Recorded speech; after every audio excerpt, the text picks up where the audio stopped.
This is Boxing Tickets NI in association with that prize guy. It's fight week in Letterkenny. Today I'll be joined by the Mr. Main Event. Callum Bradley, how are you? Yeah, I'm all good. Looking forward to Saturday night. Can't wait.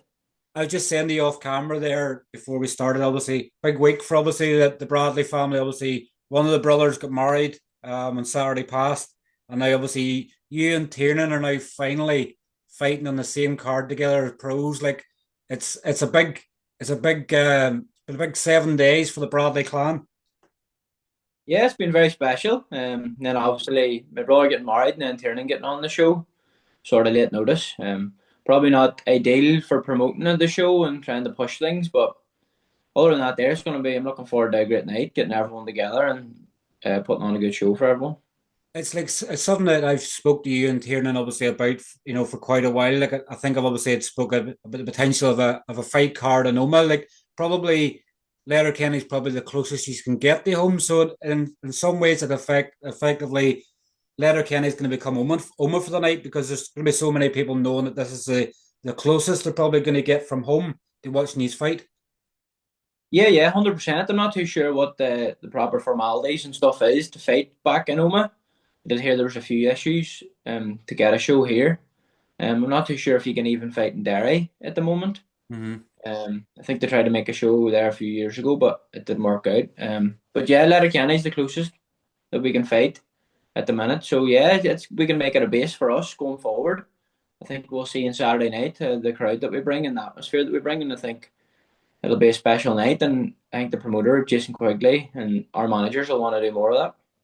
That's something Jason's obviously spoke about in the build up that he wants Letterkenny to become a major hub, obviously in boxing. We obviously have Dublin, it's in a massive rise at the moment. Belfast's always been there. Like that's music to yours and also Tiernan's ears that Letterkenny could become a regular base for both of you moving forward.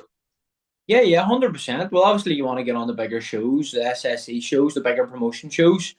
Um, but it could still be a base once a year for us if we win titles. We can come back and always use that and defend it. Do you know what I mean? Defend it in Letterkenny. So I think it'll be great. Like extra pressure maybe on you this week. Obviously, headline the card. Like you've probably known for a while you were going to be the headline. Like, is it just another day at the office for you? Or do you obviously start to feel that sort of pressure of main event in your first card?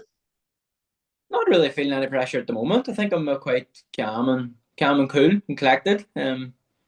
But we'll see on the night. Maybe when the place starts getting a bit more packed up and they're starting to come towards the main event, I might get a bit more nervous. But sort of just take it in my stride, and I think I've showed that in all my fights. You know what I mean? So no, I'm really looking forward to it. I'm excited. You just had to bring in the nickname there, didn't you? Cool. Yeah, and I don't even really like that nickname, but I guess it works out well.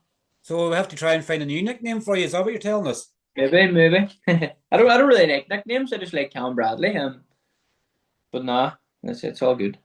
Obviously, last time out, obviously in the Devonish, like it's probably the most animated you've been. Obviously, you were that entertainer. Obviously, with missing punches and the hands were up, and you were really enjoying yourself. Like, is it fair to say now this? I know that obviously when you started, and you had a break and you come back, you're enjoying this obviously process now. It's your third fight in just over 12 months. Like, you're really enjoying. I know you don't like to say it's version 2.0, but obviously after a break and coming back you're really enjoying your boxing now. Yeah, yeah, 100%. I think my last fight, it was my most comfortable in the pro game. Like I felt at home in there. A lot of fights probably when I was younger, it was just hard maybe to transition over to the pro game. You had the smaller gloves and everything just didn't feel 100%. But that last fight, just everything just come together. Just felt at home in there, and that was like to give a bit of respect to my opponent as well. Darwin, he come and give it to me, and that was good for me because I was able to show a lot in my locker that I haven't been able to show before. My first six rounder as well. Like, and I thought the last two rounds was probably my best rounds in the fight. Started slowing my feet down, started walking him down and pushing him back then. So yeah, no, it was a great fight. I loved it. I felt like the main event that night as well. Everyone was on their feet. So yeah, no, it was a brilliant night. Probably the best I felt as a pro, but I was buzzing after it. Probably the best I felt after a fight since probably I've won an Irish title. And that wasn't yesterday. Nah, long time ago. Probably talking 2017, 2016. It's like it's no easy feat to obviously push Darwin Martinez back. Obviously, I've seen him about the circuit quite a lot, and he is always that front foot fighter. I guess it probably showed in some ways it showed a lot of compliments to you where he was running out of ideas and he thought the only way he could fight them was to try and walk you into punches. Like that's a big credit to you and obviously how you performed in the night that you're able to push someone that's a high pressure fighter like Darwin Martinez back. Yeah, 100%. Like I think I showed a lot in my game. The first 4 rounds, I was probably a bit patient trying to counter him because I know he likes to lean on his back leg and throw a big right hand. He's dangerous. He's dropped a few lads, a few prospects. So I had to be switched on, be careful. And then I felt like as the rounds was going on, he probably had a good fourth round, and then after that, I felt like I was getting to him, and I could feel I know I could take his power, and so fifth and sixth, I just says right, I can walk you down here. You're getting tired. You can't hurt me anymore. Well, obviously you can hurt me. Anyone can hurt anyone at any time, but I can take your power here. So let's go. And I started pushing him back, and I think that showed another side of my game that I can walk fighters down as well and show my power.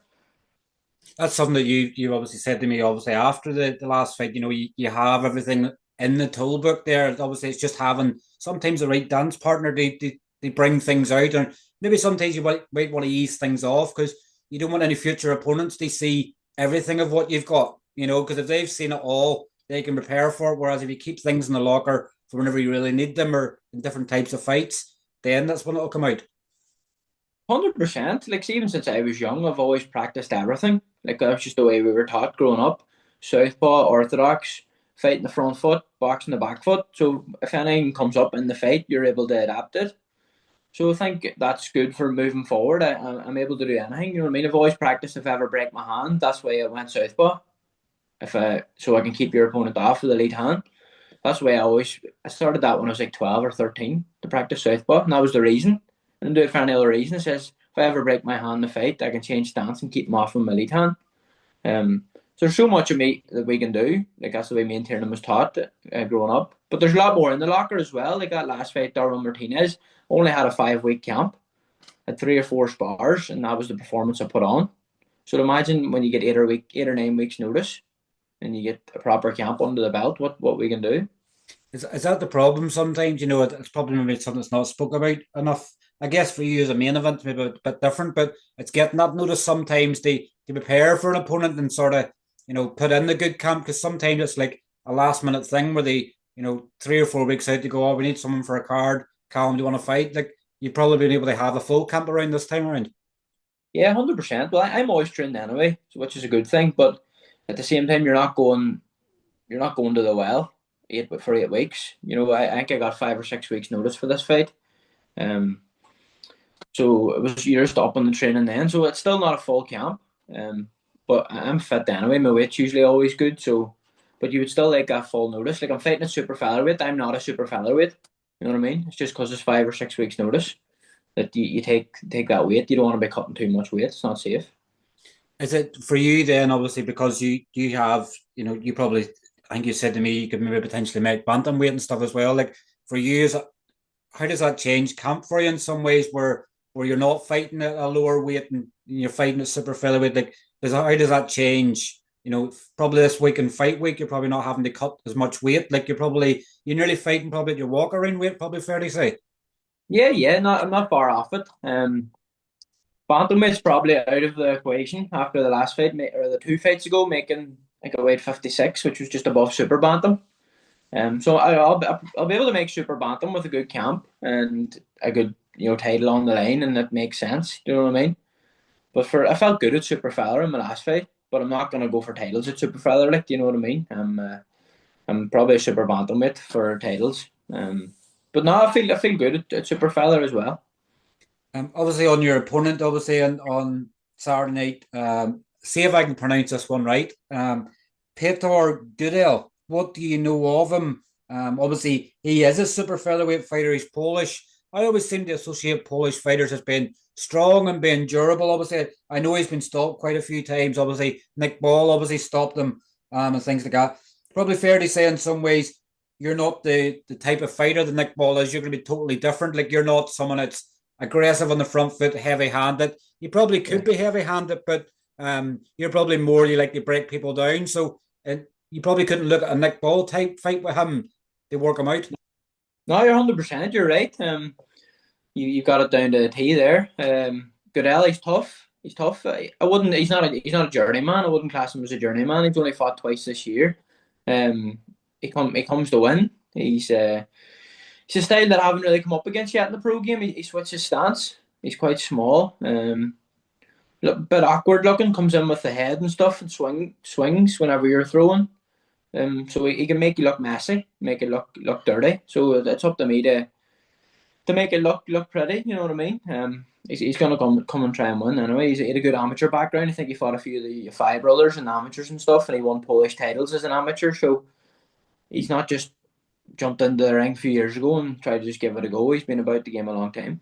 And like that's the last thing you can do is think that somebody's going to be a walkover. Like you're always going to have that I want to win, but you're not thinking anything past that because sometimes when these guys are the main event and they're going to be streamed around the world and through their TV, they might want to make a statement. So like you have to be completely switched on at all times in this fight because this guy's going to come and try and take your head off and get himself more opportunities. Exactly, 100%. If he comes and beats me, then other prospects, probably in Ireland, will look at him and try and fight him then, or England. So it's up to me just to go in and do my job, be switched on, defensively switched on all the time. Because he does swing, and if he catches you with one of them, you don't know. One punch can change a fight. So it's up to me just to be sharp, do my job, just hit and move, slowly wear him down, and hopefully get good 6 rounds and do the job. You've been in Letterkenny in the past. I think Paul McCloskey fights years ago. Like this is a full circle sort of moment for you. Like whenever you were at Paul McCloskey fights years ago, were you sort of thinking of you fighting in that same venue years to come, or like, was it always a case of you thought Letterkenny was always an option for you? Not really. I was probably a bit too young back then. I was just happy to be out and be at the show. I think I was maybe only 8 or 9 years old. So I was just happy to be there. I think a crowd of us went down from the boxing club, and um, I wasn't really thinking, obviously, about myself back then. I was just happy to be there. But no, I was chatting to Paul McCloskey. He was giving me a bit of advice. He texted me across. He doesn't really be on social media that much, but he gave me a wee message. And he's hoping to be there on Saturday night as well. So I think it'll be a cool moment. There we go, bringing the nickname in again. But that 100%. that would be, like from you watching Paul McCluskey and obviously what he done as a pro to him now hopefully coming and watching you, it really is completing that circle, from you watching him to him watching you, the years to come, where and that's what boxing's all about sometimes. 100%. Like this side of the north of Ireland sort of probably missing a fighter like Paul McCloskey again. Do you know what I mean? And Paul McCloskey done, like, no disrespect to Paul McCloskey, he's probably forgot about a wee bit because he's not on the likes of social media. He's not in around Belfast, and he's still not in boxing. I think he might have a barber shop or something, or a clothes shop or something like that going. So they're definitely missing someone like Paul, but it'll be great to follow in his footsteps. He had some great nights. He fought Amir, Kian. He beat Prescott, who beat Kian. He won the European and British title. You know what I mean? You don't get much bigger than that. So it'll be unbelievable to follow in his footsteps. And you also with John Duddy as well. You know what I mean? Particularly at the time, when we weren't having, world champions as much in Ireland, that was before that was before even Frampton sort of come on the scene. So Yeah. like at that stage, a European title was the equivalent of a world title for a lot of Irish fighters. That was their goal and going, well, I can maybe get the European title. So in some ways, I know now that Pierce O'Leary become the second super lightweight to win the European title. Like for a lot of years, Paul McCluskey was the only Irish fighter, 140 pounds, to ever win a European title. That says it all. Like, it shows you how hard it is to win them titles. I think people take them belts for granted. I think every fighter turns pro and just be like, oh, world title, world title. But they don't understand how hard it is to get there. But even a lot of top coaches in the UK and Ireland, they say if you win a British title, you can win a world title. You know what I mean? It shows you how hard it is to even win a British title. So, yeah.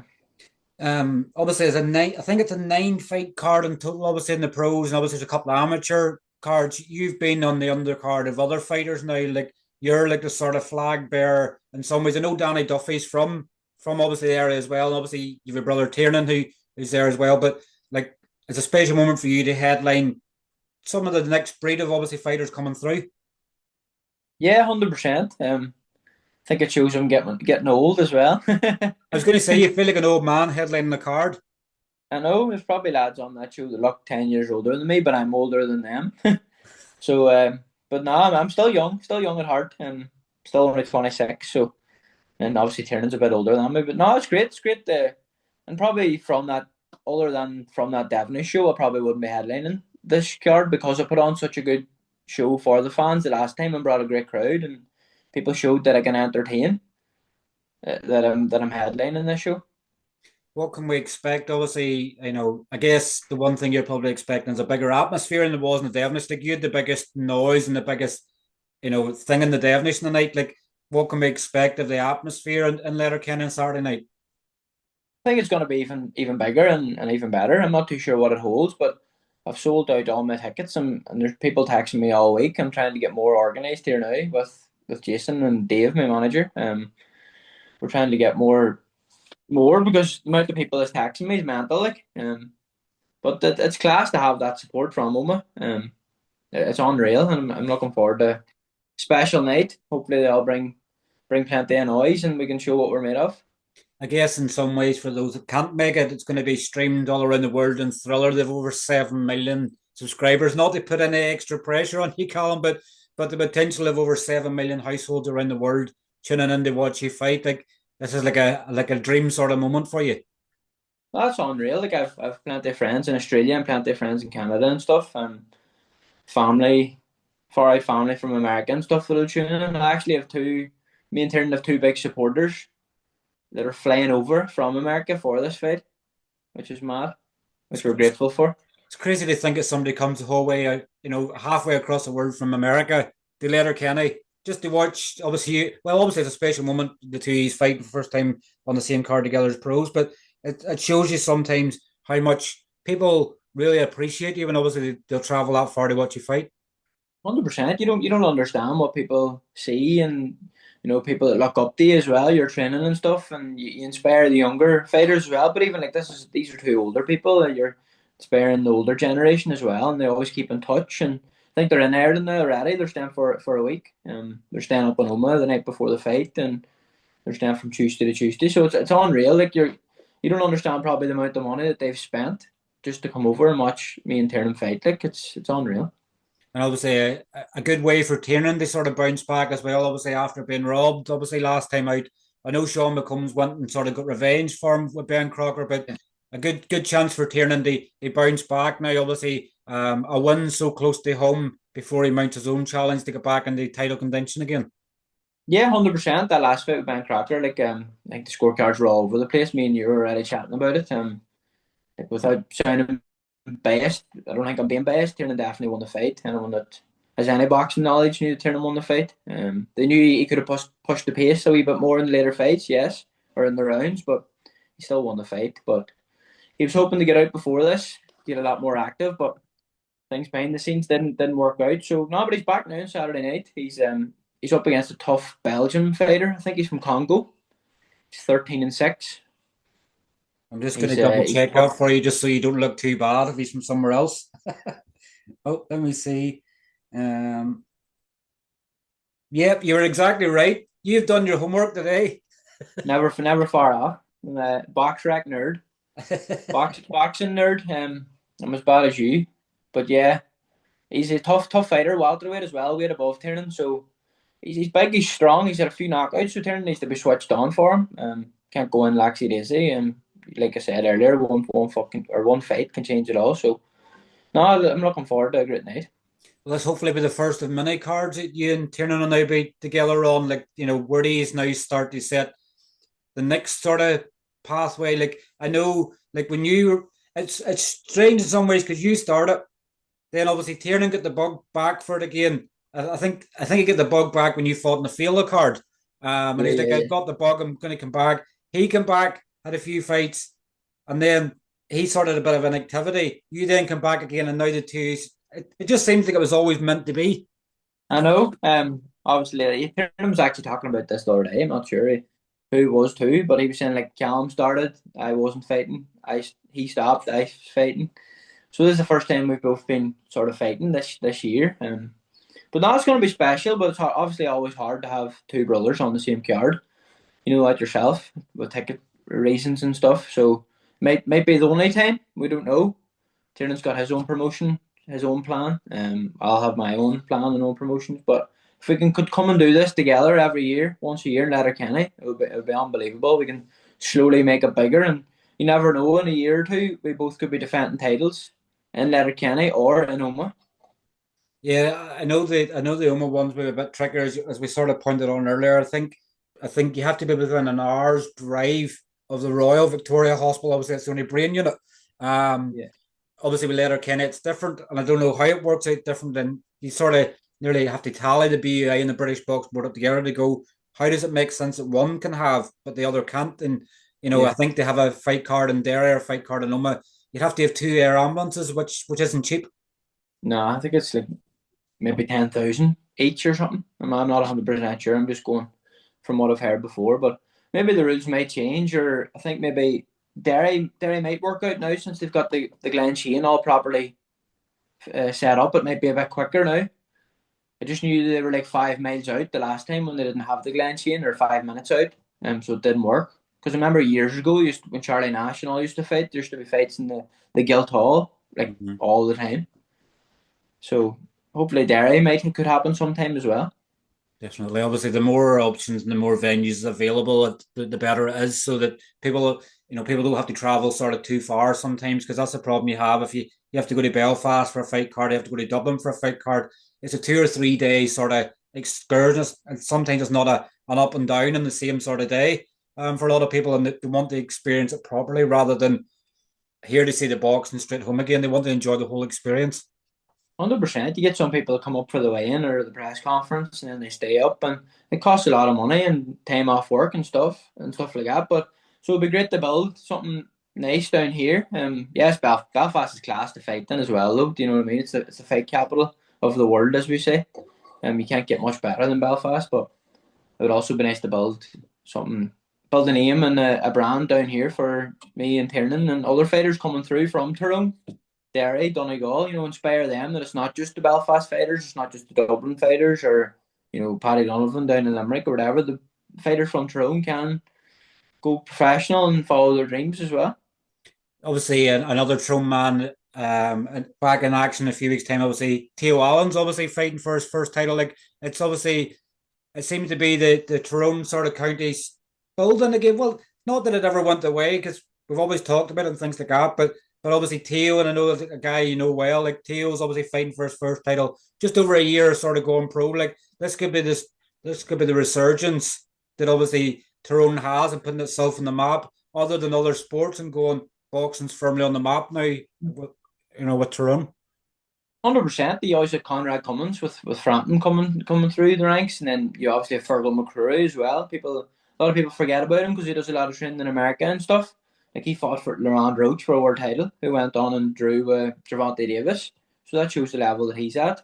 And then also like Tiernan fighting for the European there.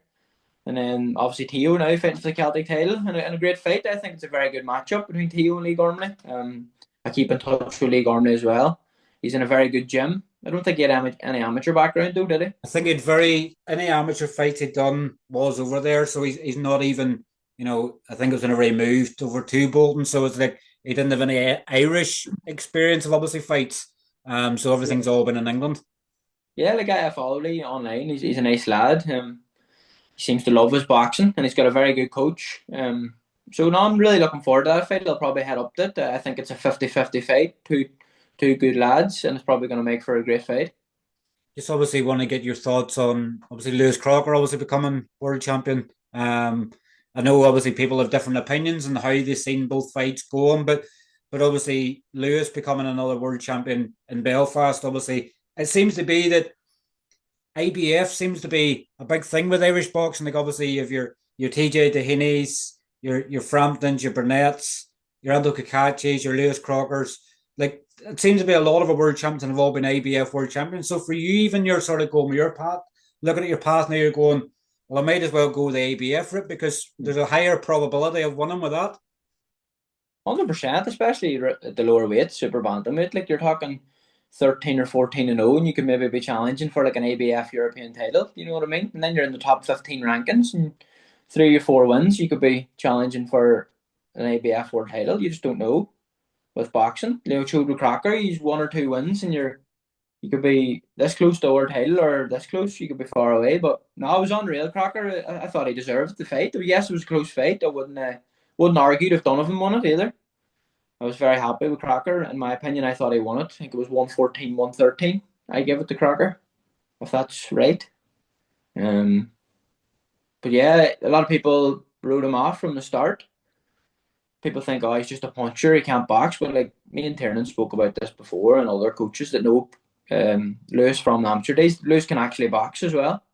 He's not just a knockout. He just hasn't showed it in his pro game. And he came out and boxed. He had a great game plan. I was very happy for him. Actually, when I turned pro with the Ginley brothers, I just trained for a wee while. I didn't even have a fight with them. Lewis was there, Lewis and Paddy. So they both went on and won world titles. Like, so it's great for us because you know yourself, a lot happens in the professional game, and you always think you're going to be world champion, but a lot of shit happens behind the scenes. You don't know if things are going to work out. But then he gives you that belief again. He's given me that belief again that I can become world champion. So no, it's unreal for it. As I was going to say there, obviously, when someone you train with and things like that, and you know you've seen them up close and personal, it can only do inspiring things to you. It's going to go, you know, I know I might not have had, you know, might have had a bit of activity. Like I think before Lewis at his comeback, sort of with Billy Nelson, he was out of the ring for a bit, and he was sort of going, "What's this boxing game all about?" And then just with the right coach, it works out. Gets a couple of fights, and the next thing, the first fight with Paddy happens. The controversy ends up making it a world title fight for the rematch. Creates history. Obviously, the first all-Irish world title fight in Windsor Park, and the rest history, as they say. Exactly, everything happens for a reason. I say, like it was unreal what he done. It gives me so much motivation. Like watching him and Anthony Cacace, both lads have been through a lot, and they never got anything handed to them.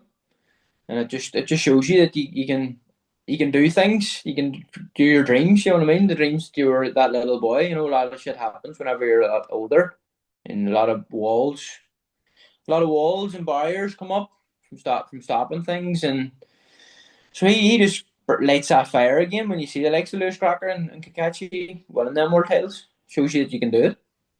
Definitely does, and hopefully it keeps everybody else's dreams going, and you know keeps the motivation going for people to keep it going, because this boxing game is not easy, and sometimes people look at it on the outside and they go, "Oh, because you're only fighting," you know, but there's a lot goes into it, and it's not as easy sometimes. You're just getting into the ring and fighting. There's so much goes on in the background. Sometimes it probably prevents fights from happening, or prevents you from, you know, it's all well and good sort of going, I want to fight 4 times this year, but you need to find the right cards and at the right times, and then you have to have sponsors involved and people buying tickets and everything else. It's not as easy as people think it is. 100%. People only see the good side of things on social media. You know, people training and people going on holidays and people fighting and this and that. But like I'm sure you've heard yourself, like there's a lot that goes on behind the scenes. Like, and even people that's turning over pro, they probably just think, "Oh, this is great." But once you have 1 or 2 fights, you start to see like it's not all what it's made out to be. And but I just be humble about it. I just tell the truth. It's good. People. There's no point lying. You know what I mean? Because that's just the way professional boxing is. It's a tough sport. It's a tough business. If I didn't love it, I wouldn't be anywhere near it. Like, you know what I mean? Definitely. Well, look, obviously, I think I've kept you on here more than I probably should have today. Obviously, it being fight week. Obviously, you're only a couple of days out now from making weight, but obviously, all the very best of luck with the weight cut on Friday. We'll obviously be there in Letterkenny on Saturday night, so we'll be there to watch you, and we'll obviously catch up with you afterwards whenever you move to 8-0. 100%. Thank you very much for your time. All right, Callum, see you on Saturday. Good man. Good luck. Take care. Thanks. Bye-bye. Bye-bye. Bye.